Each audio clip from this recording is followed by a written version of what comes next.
Bonjour et bienvenue dans cette nouvelle vidéo d'éducation chez OnePips.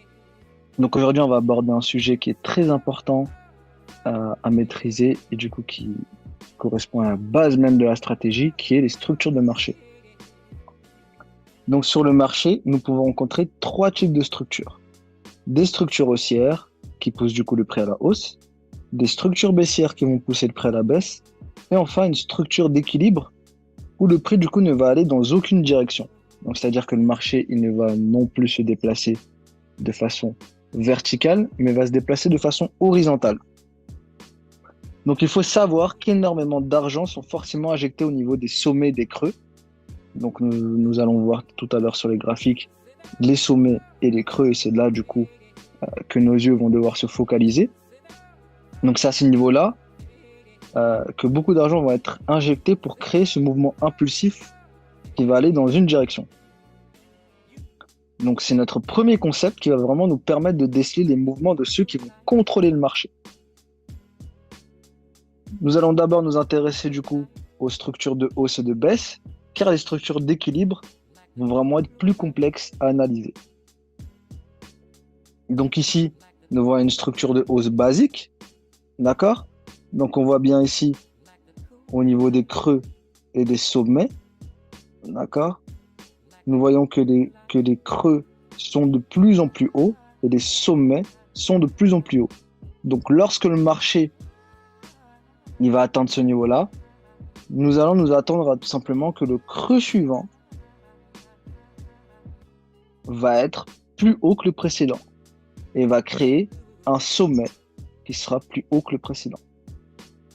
Donc ça, c'est lorsqu'une structure haussière est saine. On va voir tout de suite un exemple du coup sur le marché réel. Donc là, nous sommes sur l'argent en 3 mois. Donc ça, c'est l'argent depuis 2003. D'accord? Donc on voit ici la date. On voit que le premier creux se trouve ici. On voit un sommet qui est plus haut que le précédent. D'accord? Donc un creux et un sommet qui a été créé. Nous voyons du coup que le creux suivant est plus haut que le précédent. D'accord? Donc on voit bien ici. Et à la fin de la création de ce sommet plus haut, nous voyons du coup un sommet qui est plus haut que le précédent. Donc ça, c'est une tendance haussière. Donc lorsque le marché il reviendra dans ce niveau-là, nous nous attendrons à ce que le creux soit plus haut que le précédent. Ensuite, nous voyons du coup ici une structure baissière. Donc ça, c'est l'inverse. Nous voyons du coup des sommets et des creux de plus en plus bas. Donc regardez ici, on fait attention au sommet. Donc on voit bien le sommet qui est plus bas que le précédent, qui va créer un creux qui est plus bas que le précédent. Donc on appellera ça un high et un low. Donc quand c'est un sommet qui est plus bas que le précédent, nous allons appeler ça lower high, donc LH pour les appellations. Et du coup, lorsque nous avons un creux qui sera plus bas que le précédent, nous allons appeler lower low.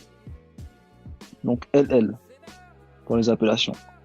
Donc ici, on voit bien que le creux suivant, le sommet suivant est plus bas que le précédent, donc qui va créer un lower high. Et là, nous avons du coup la création d'un lower low. Donc lorsque le marché va atteindre ces niveaux-là, nous attendrons à ce que ici, on ait création de lower high pour ensuite une création du lower low. Donc ça, c'est lorsqu'une tendance baissière est saine. Donc on va tout de suite voir un exemple sur le marché. Donc pareil, on est sur l'argent, d'accord, contre l'US dollar, mais cette fois du coup sur une unité de temps plus basse, donc en weekly. Donc là on voit bien un creux qui est ici, un sommet qui se trouve ici. Nous voyons du coup un creux qui est plus haut que le précédent, mais nous voyons un sommet qui est plus bas que le précédent. Ce sommet qui est plus bas que le précédent va nous donner l'information que là il y a un problème, d'accord, par rapport à la tendance haussière de base. Nous voyons ensuite qu'il y a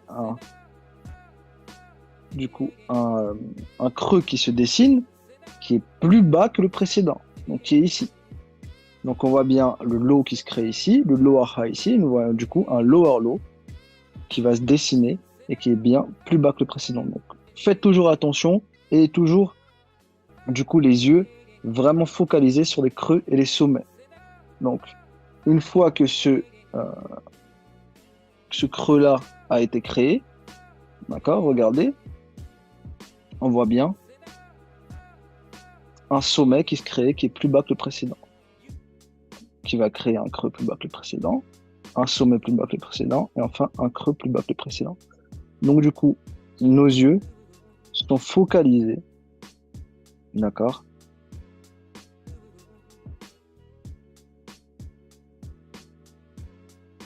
sur ça. Donc je vais vous donner un petit exercice afin de vous exercer du coup sur ce concept-là. Donc trouvez-moi une tendance baissière et une tendance haussière du coup sur l'euro USD en utilisant l'unité de temps weekly. Et ensuite, du coup, mettez ces highs et ces lows-là du mouvement en évidence, donc les creux et les sommets en évidence. Donc, ça sera la fin de la vidéo et on se retrouve du coup pour une prochaine vidéo d'éducation.